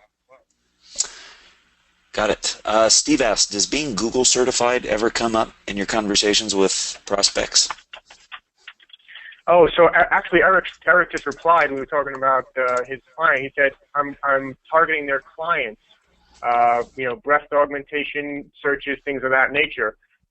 Yeah, so you should be doing AdWords, man, not YouTube ads. That's the answer. So, for cosmetic surgeon, you shouldn't be doing YouTube ads. You should be doing Google AdWords first and maxing out what they can spend on Google ads. And then once they've maxed out, and by the way, in Module 5, I show the kind of evolution of where you start and how you expand or contract your campaign. But essentially it goes like this. For all local businesses, Google AdWords is hands down the number one lead, highest quality lead they're going to get, best cost per lead most of the time that they're going to get. So my highest recommendation is always start with Google AdWords. First you're going to run ads only when they have someone available to answer the phone. So if they're only working in the office Monday to Friday, 9 to 5, you're only going to run ads Monday through Friday, 9 to 5. Then once that's working, you're going to encourage them, if they don't already have one, you're going to encourage them to get an after-hours answering service so that you can run ads 24/7. You never want to run ads and have it go to a voicemail. So you have to have an after-hours answering service, to run ads, because people will just hang up on a voicemail and go call the next person. So you're just really wasting money if you don't have an after-hours answering service. So then you're running ads 24/7 with the after-hours answering service. Once you've maxed that out and they say, hey, we're still happy, we want even more leads, then I would copy those campaigns over to Yahoo and Bing. I would also do retargeting, like I mentioned. That's a staple, should be a staple in every campaign. And so, but after you've maxed out what they can spend on AdWords, then you move them over to Yahoo and Bing, and you max out what they can spend on Yahoo and Bing. So until you completely maxed out what a local business can spend on Google AdWords and then on Yahoo and Bing, which is all done through bingads.com. And the great part about Yahoo and Bing is that you can literally import your campaigns from Google AdWords into there. So you literally, once you're up and running and dialed in on AdWords, you can set up a Bing Ads account and literally just click the button that says import from AdWords, enter your AdWords login, and boom, within 2 minutes, you'll have all your campaigns up and running on Bing. So then, so until you've maxed out what you can spend on Google and Bing ads, there's no reason for you to even really look at doing, in my opinion at least, no reason to look at doing for your local client. No Facebook ads or YouTube ads, besides Facebook retargeting, no point in doing general Facebook ads or YouTube ads or doing anything else. This is the highest quality lead. Remember, there's a difference between when someone is going in a search engine, and Yahoo and Bing are search engines. So the quality of the lead should be similar to the quality of the lead from Google, because it's still someone going and doing a search. Someone's still searching cosmetic dentist San Diego. They're obviously looking for a cosmetic dentist in San Diego, whether they type that into Google or Yahoo and Bing, right? So make sure you understand that. Don't do anything else. Don't mess around with anything else. I have in the past talked about add-on services. So in the past, like, I've offered a bonus to people and say, oh, so you guys have an email database and you've never even mailed all your old contacts in your database? You've never mailed your old clients? You've never mailed all those prospects that called but never turned into a signed client? Well, hey, why don't we do an email blast and do a little promotion, offer them 20% off or, whatever it is, and send a couple emails to your list. So I might offer bonuses like that. And the reason why a bonus like that is good is because it's very low-hanging fruit. So if you can come in the first week, create a new landing page, reallocate the budget to the most profitable keywords, and do an email blast, that offers a discount, which is low-hanging fruit to existing customers, you just come in the first 1 or 2 weeks and probably gotten them better results than they've ever gotten before. So that's what I look for, some low-hanging fruit and stuff like that. But as far as advertising goes to your clients, just stick with Google and Bing ads until you've maxed out everything you can spend on those. So, Tal0R, can you go over the criteria again for deciding which types of clients and businesses you want to pursue and which ones you don't? Matthias is asking about, besides doctors, lawyers, dentists, and roofers, what about builders? What about storage sheds or storage facilities? Let's see, Augustine is asking, does this model work for dentists in a small city, say cities of 100,000 person population? What are your criteria? Okay, so I do want to also just one follow-up on the Thomas just asked, what about display ads? What about display network? Would I use display network? So I just want to mention that as well. Do not use display network for local businesses until way, way after the fact. That's my opinion. Some niche, I do have a student, a very successful student, who has mentioned that he does use display network for some of his clients, but I don't remember. It wasn't like a lawyer or like one of the normal local businesses. I can't remember what the niche was exactly. But from my experience and from everyone that I mastermind with and from tons of students that I've seen, you don't want to mess with display network. Again, the reason why? Because display network is not someone going into Google and typing a search in the search engine. Okay, so that's why you want to avoid display network. Display network, honestly, to me, I think if you're going to do display network, you would do Facebook ads first, because Facebook ad has more specific targeting than display network. But not to get too much off on a tangent there, don't do display network again until you've maxed out everything you can spend on Yahoo, Bing, and Google through the normal search campaigns. All right, so I wanted to just wrap up that question. Now, gosh, sorry, Brian, I forgot the last. There was a couple of questions you asked there. What was the last part? Your criteria for. So, Yeah, your criteria for knowing which kind of clients you go for and which ones you're like, no, not worth it. so, so one is, are they a true local business? So a true local business to me is one that doesn't have big nationwide competitors. So who to avoid? Avoid insurance agents, right? You don't want your local State Farm insurance guy, because if you try to run Google ads for him, you're going to be competing against Geico and Progressive and all these huge companies with big budgets that, never-ending budgets that can just outspend you. And by the way, I actually had someone who was an insurance agent and still, despite my advice, wanted to try it, and we still found a couple of very narrow targeted keywords. Actually, the keywords were State Farm insurance. So if someone was Googling State Farm or State Farm insurance, he was the local State Farm guy, and his ad came at the top, and he ended up being real profitable, spending like $100 a month just on that one keyword. And it was for his own business, so he didn't, he wasn't doing it for a client. But, again, so my point there is, even if there are big nationwide companies competing against you, doesn't mean you can't make it work. You still can make it work, and you still very well may make it work. However, it's way easier if you're only competing against other local advertisers. So that's number one. And so again, lawyers and dentists and contractors, roofers and cosmetic surgeons, if you're in Dallas, you're not competing against the cosmetic surgeon in San Diego, right? You're only competing against cosmetic surgeons in Dallas, right? So that's the key thing to remember there. The second thing is the value per client, right? So like someone just recently told me, hey, I've had a business installing, doing like installations for security cameras, video security cameras on people's homes, and I've had a business doing that, and the average price ticket is $3,000 to $6,000 a pop, and I've had success for my own business, and using your strategies, I'm sure I'll have more success. And I'm thinking of do you think that's a good niche to roll out and target people in that niche? And I said, yeah, sounds like a great niche. $3,000 to $6,000 average job is a good high value per client, and the niche is probably not all that competitive. I don't know. I've never operated in that niche, but it doesn't sound to me, I don't hear too many people talking about, security, home security system PPC companies. And you're probably not competing against a big nationwide company, most likely. Someone's not going to go from a different state to install a home security system, right? So it's going to probably be someone local. So that's an example of a niche that I never thought of before. That's probably a really good niche. You're only competing with local people, high value per client. Those are the real things that you want to look for. Okay. If you're working in a geographic area, do you risk causing ill will by working with clients who are direct competitors of each other? Well, okay. You're never recommending that we work with two of our own clients that are direct competitors of each other, correct? Yeah, so that is, I don't do that, and I don't recommend doing that. However, just to be clear, there's no rule that says that you can't work with two personal injury lawyers in the same city. Personally, I use it as a hook to get in the door. So I'll say, I'll agree that if you agree to sign, let me know if you want to move forward with this.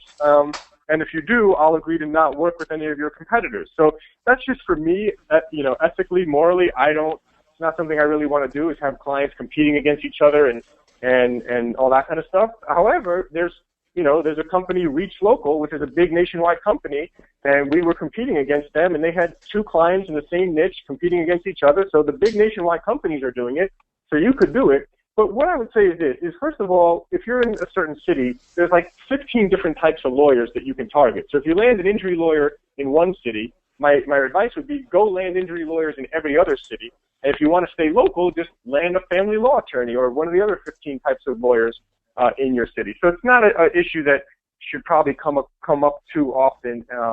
Just go after other ones in different cities. I know the other part of the question here, someone filled us in, is with regard to being Google certified. Is being Google AdWords certified important? And my answer is no. I don't think I've ever had anyone ask me if I was Google AdWords certified. I don't think I've ever had. Maybe it was one time. I don't even remember, but I don't even believe I've had someone ask me if I've been Google AdWords certified. I did get certified years ago, and then I let it lapse. I didn't even bother renewing it recently because, quite frankly, the thing is this. In the Google AdWords certification, They don't teach you about landing pages. They don't teach you how to write good ad copy.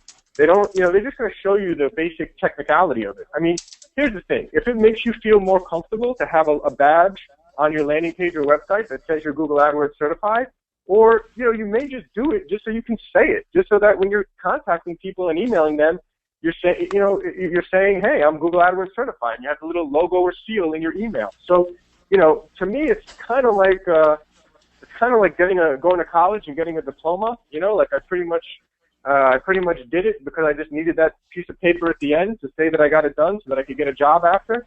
Little did I know I would be leaving that job and never going back soon after. The whole thing was sort of a waste, but it's kind of like one of those. You're just doing it for the piece of paper. You're doing it for the badge, really. Well, and there, it may be of value for you to go through and actually get the certification just so you can have the emblem on your website or in your marketing materials or what have you. One of my good friends years ago had multiple white t-shirts printed up with the big Google AdWords certified logo on it, like covering his front chest, and he would always wear it to seminars, like marketing seminars, so that people would come up to him and say, oh, you're Google AdWords certified, and he would collect clients that way. So and he himself would say, well, the certification itself is not worth all that much, but the fact that I can go around and say, hey folks, I'm Google AdWords certified, was certainly of value, especially back then. Because that was like mid to late 2000s when it was a little less common. So, a question that always gets asked here is: do you think the lawyer niche is saturated, or is on its way to becoming saturated? I don't know.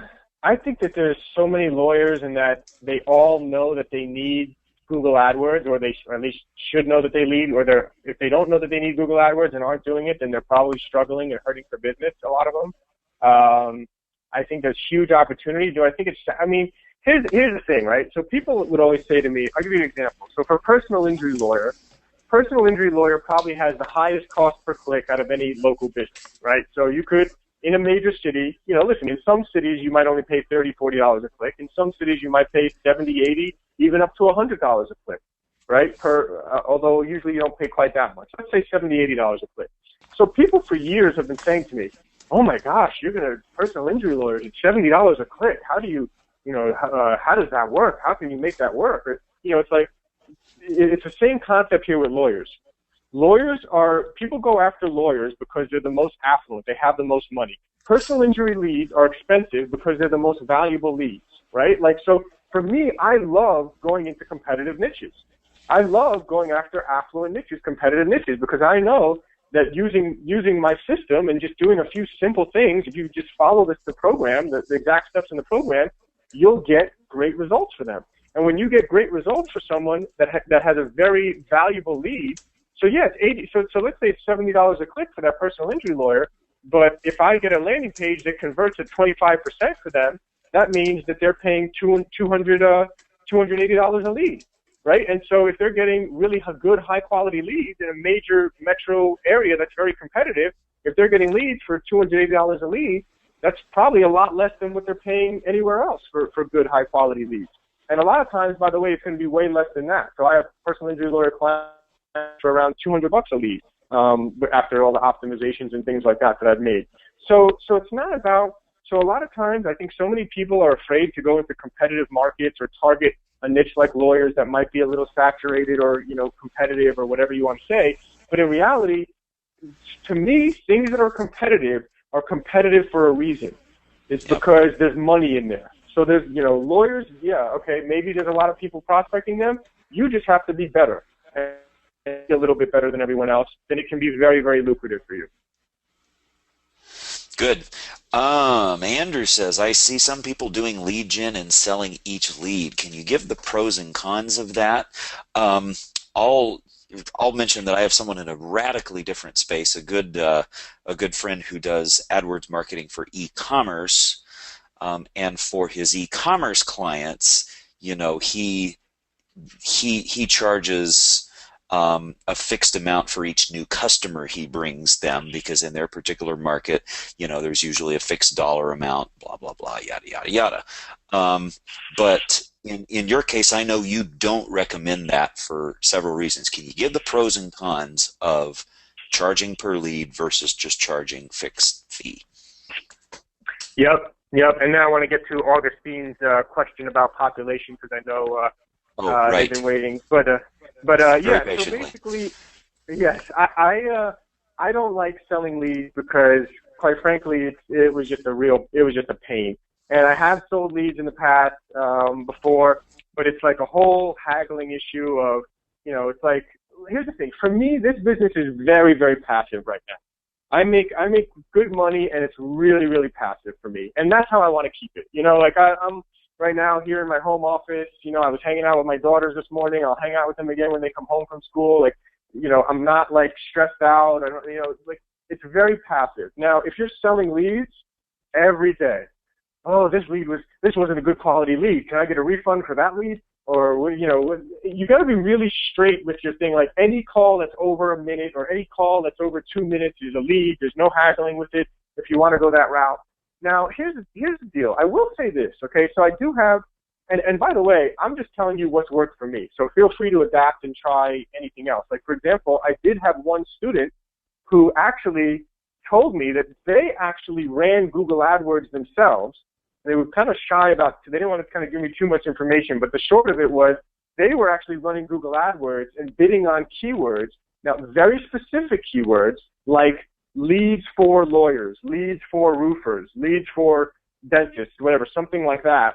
And they were selling people initially on a pay-per-lead campaign because I think they said they found it was sort of an easier way to get in the door. Like, so if you're just saying, hey, just buy 3 leads from me for, $100 a lead, then they only have to pay you $300. But I don't know exactly how he was running that model or how big he's been able to scale it. I haven't spoken to him recently. And so for me, it's going to be a real pain in the butt to deal with. It's going to be hard to scale. It might be a little easier to get in the door, but then you might do all that work. You might set up the landing page and do all the work and set up the campaigns. And then, next thing you know, it's like they bought 3 leads and paid you $300, and then they're like, the leads were okay, but, I don't know. Who knows? If it doesn't work out, it's like you have a lot of work that you put in and not a lot of payoff. Now, here's where I think it can work, actually. So if you are going to sell leads, here's what I would recommend. First of all, don't, pick a niche blindly and say, I'm going to sell leads in that niche.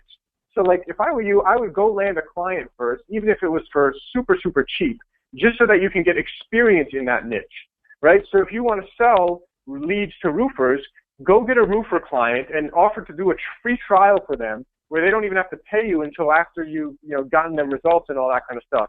So offer to do a free trial, do something like that, get a client, and then see how much you generate those leads for. See how much it costs you. So if you have a roofer client and you know that you're consistently getting leads for your roofer client for $40 a lead, then if you go to another roofer and they're willing to buy leads for $70, $80, then you might say, okay, I'll sell you leads for $80 a lead, right? So know what you're dealing with. If you're going to do it, don't go in it blindly. But my opinion is, for me, way more passive, way easier, way more consistent, way less headaches to just not charge per lead. Let me get to Augustine's question. It's about population size and basically saying, what about a population size of 100,000 population? Is that a big enough population size to go after a market? And frankly, I haven't paid close attention to population sizes all that much. But 100,000 probably is going to be a little small. Now, here's the thing. I think I've actually just mentioned this recently, maybe even in the Google group.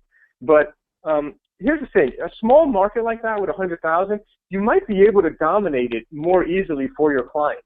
In fact, I have a personal injury lawyer in a smaller market that gets leads for half the price of what my personal injury lawyer in a bigger market pays, right? So and by the way, it's the same. A personal injury case, they're in the same state actually. So a personal injury case in the same state is the value of that case is the same. Yet one lawyer is getting the leads for half the price of the other lawyer. Now the one that's getting them for half the price, he's in a smaller market, and so the problem with that is that he's limited in how much he can spend, right? So that's going to be a situation where you may want to duplicate the campaigns over to Bing ads, right? So that's where you're going to really scale up. So if it's 100,000 population, again, if it's your first client, just do it. Just do it and get the experience. Even if you only make $500 a month, get the experience, and then try to scale them up. Get them going full blast, 24/7 ads running on Google, 24/7 ads running on Yahoo and Bing, and see how much, maybe they'll be able to spend a few grand a month and get some results from it. But I would say if you want a whale, if you want a big whale client, then, the ones that are going to be able to, I have a couple lawyers right now that spend over $50,000 a month. So you're not going to get that in a small market. So if you're looking for a big whale that's going to pay you potentially $5-6 grand a month or more, that's going to probably come in a major market because they just can't spend that much in a smaller market. Yeah, and there will be a lot of factors, and some other folks in the group are weighing in on this. It may depend on what market in what size city you're going after. Lawyers may be one market, but there may be another where you can get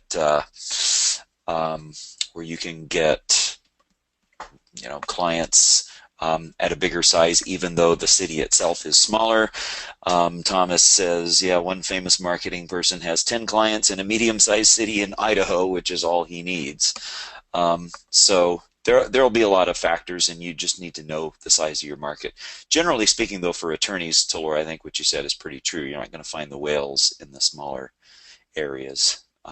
And swimming in the smaller ponds. It's just kind of a... Might be easier to get them results. You might have a bunch of happy clients, right, but they might not be able to afford to pay you more than $1,000 a month. If someone's only spending $2 grand a month on Google ads, they're probably not going to be able to pay you more than maybe $700, $800, $900 a month. $1,000 a month. So otherwise, it just doesn't make sense eventually. So. Right. Let's see. What list building and autoresponder programs do you recommend? Cheryl says, can your system work with Constant Contact? What are your recommendations for that? Constant Contact's one of the few that I wouldn't recommend at all. One of my clients had Constant Contact, and it was awful. Because something to do with like web forms, like they don't even integrate smoothly with web forms on a website and all that kind of stuff. So Constant Contact I wouldn't recommend. Aweber is obviously tried and true, and it's cheap. Infusionsoft is probably the best, but that's like $200 a month. So you probably don't need that at this point, unless you're really doing lots of prospecting yourself or have a client that's really doing some crazy stuff. Aweber is a good cheap option. MailChimp, I guess people have been talking about. I've never used, but I've heard decent things about, and supposedly Google owns them, so people seem to think that you may have higher deliverability since Google owns them, which may or may not be the case. I don't know. I've used iContact a lot. iContact, so just the letter I and then contact. And what I like about iContact is that you can import people. So with Aweber, if you have a list of like 1,000, let's say you have 500 lawyers that registered for your webinar on GoToWebinar, and you didn't have them opt into your Aweber list or whatever, right? So let's say you want to import a list of, or let's say you go do a trade show or speak at an event, and you get handed a piece of paper with the name and email of 500 lawyers. Well, if you were to import that into Aweber, it would force you to send out a double opt-in message where people would have to click a link to confirm if they want to be on your email list. And unfortunately, about 30-40% of the people will never click that link. So out of 1,000 people, you might only get 600 of them clicking the link, and you'll end up losing 30-40% of the people that you wanted to import. So Aweber forces you to do a double opt-in thing like that. iContact does not. iContact, you can take a list of 1,000 people and import it and mail them. Now, you can't just... Now, don't misconstrue this. Don't go buy some big bulk mailing list that probably has old data that's been reused 1 million times by 1 million people and try to import that list into iContact and start blasting away. What iContact is going to do is when you first import a new list and you start mailing them out of iContact, iContact's going to kind of send it out to, let's say you send it to 1,000 people, iContact will send it to 100 people and in the first hour and make sure that you're not getting spam complaints or too many, complaints or bounces or things like that. And then once they see, okay, the first 100 went through, we'll send the next few hundred, and so they'll do it like that. But if you send out 1,000, if you just go, buy a bulk email list and it's an old list and it's outdated and 40% of the email addresses are bouncing when you try to contact them, and you try to put that in iContact, they'll probably shut your account down pretty quickly. So just be aware of that. Brian asks, for lawyers who have ad spends of $500 a month, $1,000 a month, what is a reasonable amount of leads we can expect to generate for them using your ads and your landing pages? It completely depends on the niche. You know, a family lawyer, an immigration lawyer, I was getting leads for like $40 or less per lead, right? Personal injury could be $200 a lead, you know. Employment lawyer, I had one that was getting like $30 a lead. So it really all depends. You know, personal injury lawyer is the only one that has a really, really high cost per click and really expensive. And DUI is another one. DUI is kind of tough. I'd probably stay away for, if I had to choose one niche within the lawyer niche that I would stay away from, DUI would probably be the one that I stay away from because it's just so competitive and the value of the client is not even as high as some other niches, but it's just really, really competitive. So I would probably stay away from DUI and stick to the other lawyer niches. But like family law is a great niche, real cheap clicks, cheap leads. Immigration law is good, employment law, foreclosure defense, and real estate lawyers are good. What else? I've done a few others as well, a few different niches of the law as well. But yeah, that's what I would say. So how do you deal with the "what have you done for me lately" thing? So one of our students says, once you made the big gains at the start of your engagement, even with split tests, we assume that the gains eventually decrease, and there's a law of diminishing returns. And if so, how do you keep your clients for the long term? Wait, you think the results are going to decrease over time? Well, no, what I'm saying, the improvement is going to decrease. Like, you know, the first month you came on, you know, you doubled their number of leads and so on. But then, right, how do you deal with that? What have you done for me lately syndrome?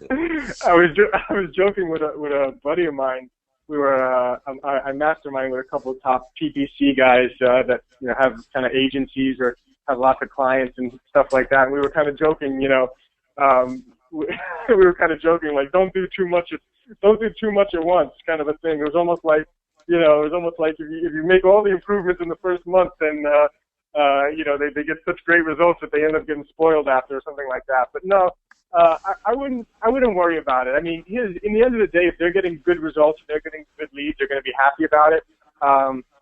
You know, I think that over time you're going to get more conversion data. You should be able to optimize and do it well. But in the end of the day, you do want to make a splash right away. You want to make a splash in that first month, because that's another thing. Like someone asked me not too long ago, like, how long does the average client stay on with you, or something like that? And basically, it's like, really, that first month or two is really going to determine. Like, if you get great results for them in that first 1 or 2 months, they're probably going to stay with you for years.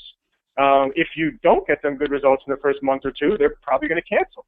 And so, you know, that's why I think you really do got to go all out and really, you know, follow my exact steps and make sure you have a good landing page, and don't start a campaign that's only half ready because your client wants to get started and you guys are so eager to get started that, oh, let me just test it before I get the landing page done. You know, we'll get the landing page done next week, but, you know, what the heck? Let's just give it a shot, spend $500 and see what happens. And then you blew through 500, and then, you know, the client, and then you spend another 500 when the landing page is up, and the client's like, yeah, well, for $1,000 we could have done a little bit better, I think. You know, and it's like, well, you blew half the budget before you were ready to, you know. So make sure everything's right, you know, when you're first launching, because that first month or two is really critical. Now, what do you do for them lately? I mean, you're managing the campaign. I mean, honestly, it's very passive. They don't know how passive it is, quite frankly, most of them. But it is what it is. I mean, listen, ad agencies out there are charging them money to book a billboard for them or book a TV time spot. I mean, you know, it's just the nature of the business. You're getting them better results than they could ever get on their own, or better than anyone else could ever get them, and for that they're going to pay you a fee. Yeah, to a degree, you need to, you know, be a little opaque about what your methods are and how much time you are or are not putting into it, and just reiterate to them on a regular basis the value that they are getting by having you there. So Jason wanted me to clarify this from earlier when Rich was talking about webinars and so on. He says, the webinar that you speak of, is it already recorded, or do we have to record our voices over the script? Yeah, so I give you the slide. The sales video for lawyers is recorded and done for you, and ready for you to use. and I made it more generic, where I just said something like schedule a free consultation with us at the end, or something like that. I don't remember how I ended it, but I made it generic. So the sales video is done. You also have the slides for the sales video if you want to re-record it in your own voice.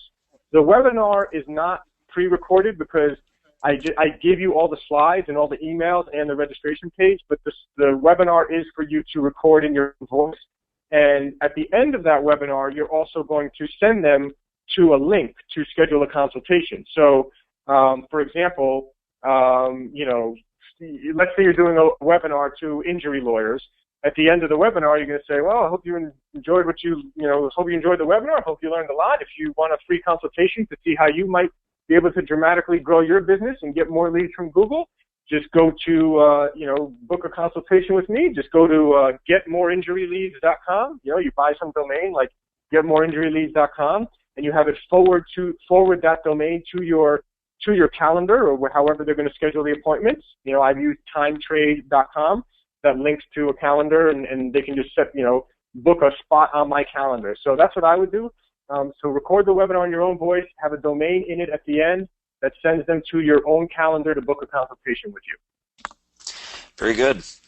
And Laura, I've got a hard stop, as I mentioned, so this is, I think, a good stopping place. Just want to remind everyone, be sure and join the Google community. Head to the members area if you haven't already, and look for the little Google Plus black text link up at the top of the members area page. And the recording of this, if you missed any key material, will be available, should be within the next 48 hours in the members area. And there's lots more to come, and boy, are those resources in the members area rich and full of great content and usefulness. So, Tal0R, thank you, and everyone who's participated and asked great questions, thank you, and we'll look for you on the next webinar. Sounds great. Thank you. Bye, everyone. Bye now.